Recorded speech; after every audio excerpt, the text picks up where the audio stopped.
दिव्या, हाँ मैं ये बोल रहा था आज ना तुम्हें अकेले जाना पड़ेगा तुम्हारी मम्मी के घर, क्योंकि मुझे अभी अभी ध्यान आया कि बॉस ने मुझे अर्जेंट मीटिंग के लिए बुलाया था आज, और उन्होंने मुझसे ये भी बोला था कि अगर आज मैं सही टाइम पे नहीं पहुंचा ना तो वो मुझे नौकरी से भी निकाल सकते हैं। वैसे तो तुम मेरे साथ जाते तो मुझे ज़्यादा अच्छा लगता, पर चलो कोई बात नहीं, काम भी इम्पोर्टेंट है ना। तुम जाओ आराम से अपना काम करो। ठीक है बेबी, ढंग से जाना। हाँ ओके, बाय बाय। बाय।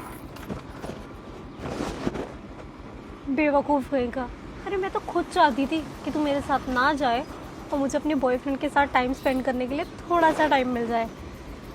कितने बहाने बनाए थे मैंने जिससे ये खुद ही जाने के लिए मना कर दे, पर फिर भी पीछे ही पड़ गया था। मैं भी चलता हूँ ना तुम्हारे साथ तुम्हारी मम्मी के घर, फालतू में मुझे मम्मी के घर जाना पड़ जाता। अब मैं आराम से ना अपने बेबी के साथ टाइम स्पेंड करूँगी। अभी फ़ोन करती हूँ।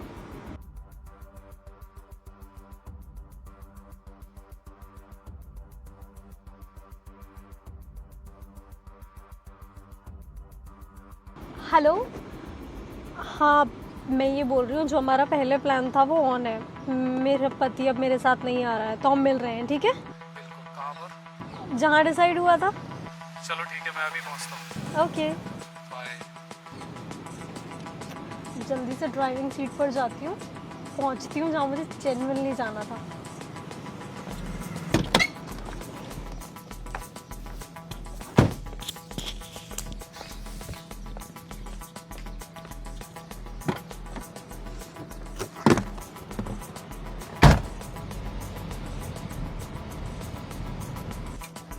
गई। अब पता चलेगा कि मुझसे झूठ बोल बोल के ये किससे मिलने के लिए जाती है। मैंने इसकी गाड़ी में फ़ोन लगा दिया है और उसमें रिकॉर्डिंग भी ऑन है और जीपीएस भी ऑन है।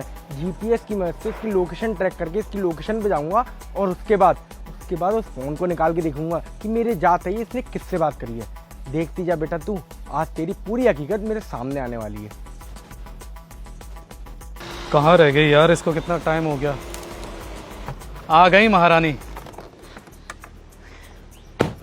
आ गई महारानी। हाँ आ गई। क्यों? इतना टाइम कैसे लग गया तुम्हें? अरे टाइम तो लगता है ना, तुम्हें पता नहीं है कि ट्रैफिक कितना है? पता कितनी देर से इंतजार कर रहा हूँ यहाँ पे। अरे तो क्या हो गया, मेरे लिए वेट नहीं कर सकते क्या? अरे वेट कर सकता हूँ, लेकिन आखिर इतना टाइम कहाँ लग गया? देख रही हो कितनी धूप है यहाँ पे। तो क्या हो गया, ट्रैफिक कितना है? ट्रैफिक में से तो निकाल के लाऊंगी ना गाड़ी। सब पता है, ट्रैफिक के नाम पे तुम अपने पति के साथ टाइम स्पेंड करती हो। क्या क्या बोला तुमने? उससे झूठ बोल के मैं यहाँ पर तुमसे मिलने के लिए आती हूँ और तुम उल्टा। रहने दो, मुझे तुमसे बात ही नहीं करनी। अरे ठीक है यार, अब गुस्सा बंद करो। जहाँ जाना था वहाँ चलें। ऐसे बोलोगे ना तो कहीं नहीं जाऊंगी तुम्हारे साथ। ओके बेबी, गुस्सा बहुत हो गया, अब जहाँ जाना था वहाँ चलें। सॉरी बोलो। अच्छा ठीक है बाबा, सॉरी। चलो। अब एक चीज बताओ कि तुम अपने ये पति से छुटकारा कब पा रही हो? बहुत टाइम हो गया मुझे वेट करते करते। अरे यार वो ना सरदर्द बन गया है। मैं भी काफी टाइम से सोच रही हूँ कि कुछ ना कुछ तो करना ही पड़ेगा, लेकिन कोई अच्छा प्लान ही नहीं बन पा रहा। हर प्लान में ना पकड़े जाने का खतरा है। अगर पकड़े गए ना पूरी जिंदगी जेल में चक्की पीसेंगे। ये बात तो है, तो कुछ ऐसा प्लान बनाते हैं जिससे सांप भी मर जाए और लाठी भी ना टूटे। मेरा एक जानने वाला है, उसने मुझे बताया था कि मार्केट में एक ऐसा जहर आता है जो बॉडी में मिलता भी नहीं है। तो फिर देर किस बात की? देर इस बात की कि तुम्हें मैं सारी डिटेल्स भेजूंगी, तुम्हें पता लगाना है कि हमें वो मिल कहाँ से सकता है, ऐसे कि हम पकड़े ना जाएं, समझे? बिल्कुल, तुम उसका नंबर मुझे दो और मैं आज ही जाके पता करता हूँ। ठीक है। अरे पता करने की जरूरत क्या है, लो मैं खुद आ गया, मार दो मुझे। कौन है दिव्या? ये तेरी मम्मी है? तू तो अपनी मम्मी से मिलने के लिए गई थी ना, ये है तेरी मम्मी? प्रिंस तुम चिल्ला क्यों रहे हो? तुम पागल हो गए हो क्या? हम रोड पे खड़े हैं। रोड पे खड़े हैं वो बात तेरी ठीक है, पर ये सब जो तू कर रही है वो बिल्कुल ठीक कर रही है। मुझसे बोल के आ रही है कि मैं अपनी मम्मी के घर जा रही हूँ, और ये लड़का कौन है? कौन है भाई तू? प्रिंस तुम पागल हो क्या? तुम्हें बिल्कुल भी भरोसा नहीं है मेरे ऊपर? एरा गहरा समझाया क्या तुमने मुझे? भाई यार आप गलत समझ रहे हैं, ऐसा कुछ नहीं, मैं तो सिर्फ एड्रेस पूछ रहा था इनसे। एड्रेस पूछ रहा था? गाड़ी से उतार के मेरी पत्नी को तू एड्रेस पूछ रहा था? सारी चीजें ना तेरी रिकॉर्ड हो गई है। रुक,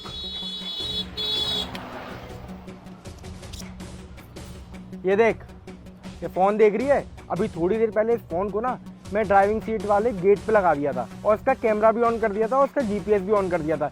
जीपीएस की मदद से मैं लोकेशन ट्रैक करते करते यहाँ पे आया, क्योंकि मुझे ना बहुत दिनों से शक था तेरे ऊपर कि तू मेरी पीठ पीछे किसी ना किसी से मिलने के लिए जाती है, पर मुझे यकीन नहीं था क्योंकि मैं तो तेरे प्यार में पागल था ना।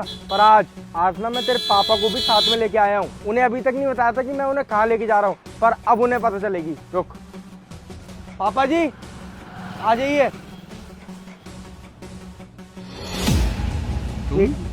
और यहाँ ये लड़का कौन है? ये दामाद जी क्या बात कह रहे हैं? पापा ये प्रिंस को कोई गलत फहमी हो गई है, आप समझाइए ना प्रिंस को। कुछ ना कुछ तो इस फोन में जरूर रिकॉर्ड हुआ होगा। सुन दिखाता हूँ पापा जी को, देखिए। ये सब क्या है? क्या है ये सब? तुझे शर्म नहीं आती? हमारी नाक कटाने पर तुली हुई है। अरे वो तो दामाद जी हैं जो तेरे से बात कर रहे हैं, नहीं तो मेरे को तो इतनी गुस्सा आ रही है, अभी शर्म नहीं आ रही है सब करते हुए। अबे कौन है तू? अंकल जी वो मैं तो बस इस नालायक को छोड़ना मत, साले को थाने लेके जा। और तुम्हें शर्म नहीं आ रही है सब करते हुए? अभी भी तू झूठ पे झूठ बोले जा रहा है, जब तेरे माशुका के एक्सप्रेशन से कबूल हो गया है कि तू इसका बॉयफ्रेंड है, उसके बाद भी तू झूठ पे झूठ बोले जा रहा है। मुझे इतना बता कि तेरा और दिव्या का कब से चक्कर चल रहा है? मेरा चक्कर तुमसे भी पहले से चल रहा है। इस बुड्ढे ने तुम्हारी शादी की क्योंकि तुम्हारी सरकारी नौकरी थी और मेरे पास नहीं। मैं इससे पहले से प्यार करता हूं और सिर्फ पैसे और सरकारी नौकरी की वजह से तुमसे शादी की गई। क्या? पूछो इस बुड्ढे से कितना गिड़गिड़ाया था, कितनी मिन्नतें की थी इससे शादी करने के लिए, मगर तुम्हारी सरकारी नौकरी और पैसे की वजह से इसने तुमसे शादी की। समझ रही है किस तरीके से बात कर रहा है? ये कुछ करता नहीं है और आज भी कुछ नहीं करता। तूने सोचा है तेरी जिंदगी के साथ क्या होगा? आज ये तेरे बाप से किस तरीके से बातें कर रहा है और कल को तेरी शादी हो गई तो सोचा है तूने तुझसे किस तरीके से बात करेगा? आज भी तू तड़ाके से बात करता है। क्या भविष्य है तेरा, कभी सोचा है तूने? लेकिन पापा इस सब के लिए तो मजबूर भी तो आपने ही किया है ना। हम दोनों किस तरीके से आपके सामने गिड़गिड़ाए थे, क्या हमारी बात भी समझिए। आपके लिए प्यार की कोई इम्पोर्टेंस नहीं है। अच्छा चल, प्यार की क्या इम्पोर्टेंस है? इतने साल तेरी शादी को हो गए, आज भी ये कुछ करता है क्या? अरे भाड़ में गया, कुछ करता है कि नहीं करता है। इसका मतलब दोनों बाप बेटियों ने मेरे साथ में धोखा किया। आपको मालूम थी कि आपकी बेटी का अफेयर किसी और से चल रहा है और आपने मुझसे इतनी बड़ी बात छुपाई, और तुमने शादी के बाद कभी जिक्र तक नहीं किया कि तुम्हारा किसी लड़की से अफेयर चल रहा था, और अभी भी तुम उससे बात करती हो। छोड़ूंगा नहीं, अपने घर पे जा रहा हूँ और अपने मम्मी पापा को ना पूरे इस मैटर के बारे में बताऊंगा। अब वही तुम लोगों से सिलटेंगे। जा रहा हूँ मैं, किसी को नहीं छोड़ने वाला। सिर्फ आप जिम्मेदार हैं सबके लिए।